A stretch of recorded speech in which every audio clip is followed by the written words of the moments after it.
Welcome to the WION podcast, where we explore fascinating stories and ideas from various fields. In this episode, we explore how escalating Iranian strikes are pushing Gulf states toward a breaking point, raising fears of an existential crisis as attacks on energy infrastructure and civilians threaten regional stability and global markets. The crisis has now reached international forums, with Gulf nations bringing their concerns before the United Nations as tensions continue to escalate across the region. Kuwait's ambassador Nasser Abdullah H.M. Al-Hayyan said, "We are seeing an existential threat to international and regional security. This aggressive approach is undermining international law and sovereignty." The warnings follow nearly a month of military escalation after the US-Israeli strikes on Iran on February 28th, which provoked extensive Iranian retaliation. Iran announced on Wednesday that it fired a volley of cruise missiles at a US aircraft carrier as military strikes continued across the Middle East despite back-channel diplomacy. It also claimed that the attack had forced it to change its position, warning of powerful strikes when the hostile fleet comes into range. Hostilities in West Asia show no signs of easing, with strikes reported across multiple countries, including Iran, Israel, Lebanon, Bahrain, Kuwait, Jordan, and Saudi Arabia. Iran has launched drones and cruise missiles targeting energy and civilian infrastructure across Gulf countries. Reports indicate civilian casualties and disruptions to oil production, contributing to surging global oil prices. Other Gulf states, including the United Arab Emirates, have condemned Iran's actions.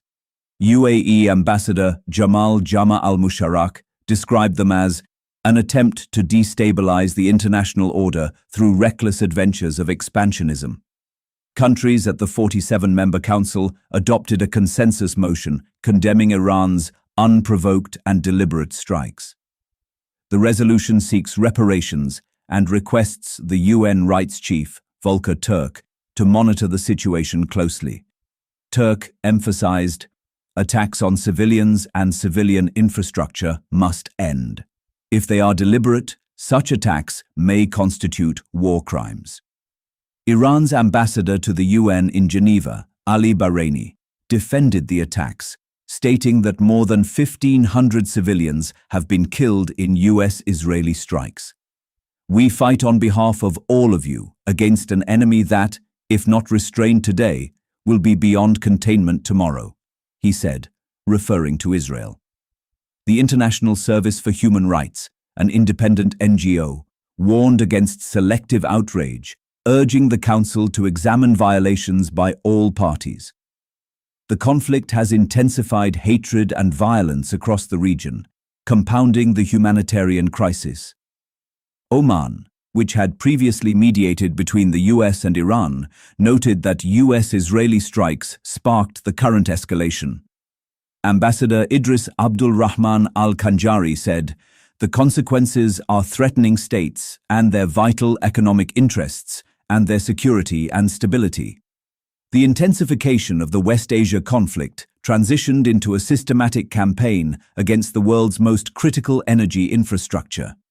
Beyond the South Pars gas field and Iran's Khorramshahr pipeline, retaliatory strikes severely damaged Qatar's Ras Laffan LNG hub and the UAE's Habshan facility. Further drone swarms damaged Samref refinery in Saudi Arabia and Kuwait's Mina al-Ahmadi complex. This shift from military to economic targets threatens the foundational rentier structures of Middle Eastern states, destabilizing the global economy and posing an existential risk to regional statehood and international energy security.